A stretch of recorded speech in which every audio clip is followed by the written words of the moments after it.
London, German, Kashmir, Pakistan, Orissa, Andhra, Tamil Nadu, ಉತ್ತರ ಕರ್ನಾಟಕ, ದಕ್ಷಿಣ ಕರ್ನಾಟಕ ಎಲ್ಲ ದೇಶದವರು ಬೆಂಗಳೂರಿನಲ್ಲಿ ಬಂದು ಇವತ್ತು ಬೇಕಾದಷ್ಟು ಆನಂದವಾಗಿ ತಿಂದು ಬಿಸಾಕ್ತಂಥ ಕವರ್ಗಳಲ್ಲಿ ಇವತ್ತು ಬಂದು ಇಲ್ಲಿ ಹಾಕ್ಬಿಟ್ಟು ಅದೇ ಕವರ್ನ ನನ್ನ ರೈತ ಜಯರಾಮಣ್ಣವ್ರದ್ದು ಹಸು ತಿಂದ್ಬಿಟ್ಟು ಸಾಯ್ತಾ ಇದ್ದಾರೆ.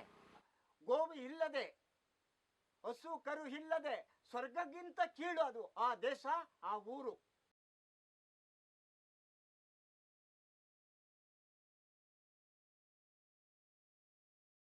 ಇವತ್ತು ಜನ ಒಬ್ಬೊಬ್ಬರಾಗೆ ಸಾಯ್ತಾ ಇದ್ದಾರೆ.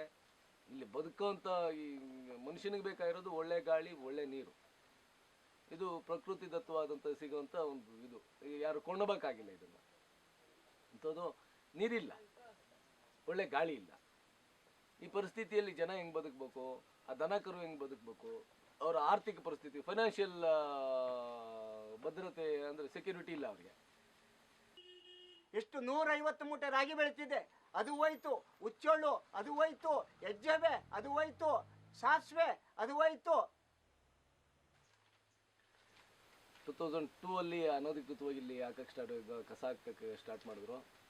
ಆದಮೇಲೆ BBMP 2004 ಅಲ್ಲಿ ಒಂದು ಸರ್ವೆ ನಂಬರ್ 8 ಮಾಳಿಪುರದಲ್ಲಿ 8ರಲ್ಲಿ 100 ಎಕರೆ ಜಾಗವನ್ನು ಅಕ್ವೈರ್ ಮಾಡಿ ರಾಮ್ಕಿಗೆ ಹ್ಯಾಂಡ್ ಓವರ್ ಮಾಡಿದ್ರು.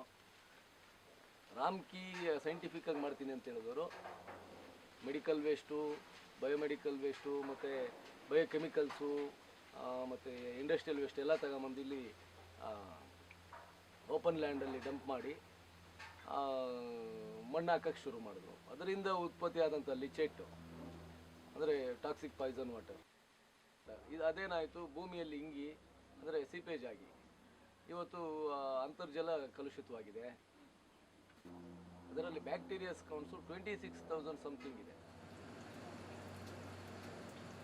ಹಾಲಿನ ಪ್ರಮಾಣ ನಾವು ಬೆಂಗಳೂರು ಡೈರಿಯಲ್ಲಿ ಟೆಸ್ಟ್ ಮಾಡಿದರೆ ಪೆನಾಲ್ಟಿ ರೇಟಲ್ಲಿ ಕೊಂಡ್ಕೊತಾ ಇದ್ದಾರೆ. SNF ಬರ್ತಾ ಇಲ್ಲ, ಗುಡ್ ಫ್ಯಾಟ್ ಬರ್ತಾ ಇಲ್ಲ.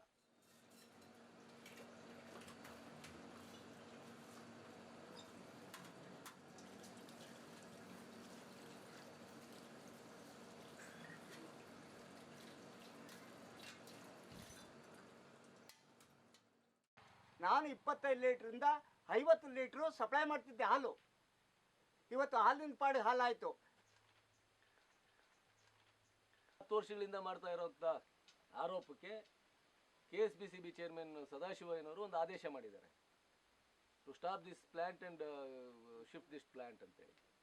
3 ತಿಂಗಳೊಳಗಡೆ ಇದನ್ನು ಈ ಕೂಡಲೇ ನಿಲ್ಲಿಸ್ಬೇಕು, 3 ತಿಂಗಳೊಳಗಡೆ ಬೇರೆ ಕಡೆ ಶಿಫ್ಟ್ ಮಾಡಬೇಕು, ಮತ್ತು ಇಲ್ಲಿ ಏನು ಕಂಟಾಮಿನೇಷನ್ ಆಗಿದೆ ಈ ಏರಿಯಾನ ಡಿಕಂಟಾಮಿನೇಟೆಡ್ ಏರಿಯಾ ಮಾಡಬೇಕು ಅಂತೇಳಿ 1 ತಿಂಗಳಾಗಿದೆ ಆರ್ಡರ್ ಆಗಿ. ಇವತ್ತಿನವರೆಗೂ BBMP ಆಗಲಿ, ರಾಮ್ಕಿ ಆಗಲಿ, ಅಥವಾ ಇವನ್ ನಮ್ಮ ಗೌರ್ಮೆಂಟ್ ಆಗಲಿ ಇದುವರೆಗೂ ಆ ಆರ್ಡರ್ನ ಇಂಪ್ಲಿಮೆಂಟೇಷನ್ ಬಗ್ಗೆ ಒಂದೇ ಒಂದು ಮಾತು ಮಾತಾಡ್ತಾ ಇಲ್ಲ. ಯಾರಾದರೂ ಬಂದು BMP ಎಷ್ಟು ಸತಿ ಬರ್ತಾರೆ, ಬಂದುಬಿಟ್ಟು ಮೂಗು ಮುಚ್ಕೊಂಡು ಹೋಗ್ತಾರೆ. ನಾನು ಮೂಗು ಮುಚ್ಕೊಂಡು ಯಾವ ಮಾಡೋಕ್ಕಾಗುತ್ತಾ? ಮೂಗು ಮುಚ್ಕೊಂಡು ಹಸು ಮೆಸಕ್ಕಾಗುತ್ತಾ? ಮೂಗು ಮುಚ್ಕೊಂಡು ಕುರಿ ಮೇಕೆ ಮೆಸಕ್ಕಾಗುತ್ತಾ? ಏನು ಬೆಂಗಳೂರಿಯನ್ಸ್ ಪ್ರೊಡ್ಯೂಸ್ ಮಾಡ್ತಾ ಇರ್ತಕ್ಕಂಥ ಗಾರ್ಬೇಜಿಂದ ಎಲ್ಲ ರೀತಿ ಮೆಡಿಕಲ್ ವೇಸ್ಟ್ ಇರ್ಬೋದು, ಬಯೋಕೆಮಿಕಲ್ಸ್ ಇರ್ಬೋದು, IT ವೇಸ್ಟ್ ಇರ್ಬೋದು, ಆರ್ಗಾನಿಕ್ ವೇಸ್ಟ್ ಇರ್ಬೋದು, ಇದು ಒಟ್ಟಿಗೆ ತಂದಾಗ ಪರಿಣಾಮ ಏನಾಗ್ತಿದೆ, ನೆಕ್ಸ್ಟ್ ಅದು ಬೆಂಗಳೂರಿಯನ್ಸೇ ಊಟ ಮಾಡ್ತಾ ಇದ್ದಾರೆ. ನಾನು ಹೇಳಿದೆ ಆಗಲೇ 15,000 ಟನ್ನು ತರಕಾರಿ ಉತ್ಪತ್ತಿ ಆಗ್ತಾ ಇದೆ. ಒಂದು 15,000 ಲೀಟ್ರ್ ಹಾಲು ಉತ್ಪತ್ತಿ ಆಗ್ತದೆ. ಒಂದು ವರ್ಷಕ್ಕೆ ಒಂದು 100ರಿಂದ 200 ಟನ್ನು ಫ್ರೂಟ್ಸ್ ಉತ್ಪತ್ತಿ ಆಗ್ತದೆ, ಬನಾನಾ, ಗ್ರೇಪ್ಸ್, ಗೋವಾ ಆ ಥರ. ಸೊ ಇದನ್ನ ಬೆಂಗಳೂರಿನಸೇ ತಿಂತಾವ್ರೆ. ಬಂಗಾರದಂತಹ ಜಾಗ ಇವತ್ತು 12 ವರ್ಷಕ್ಕೆ ಒಂದು ದಿವಸಕ್ಕೆ 180 ಲೋಡ್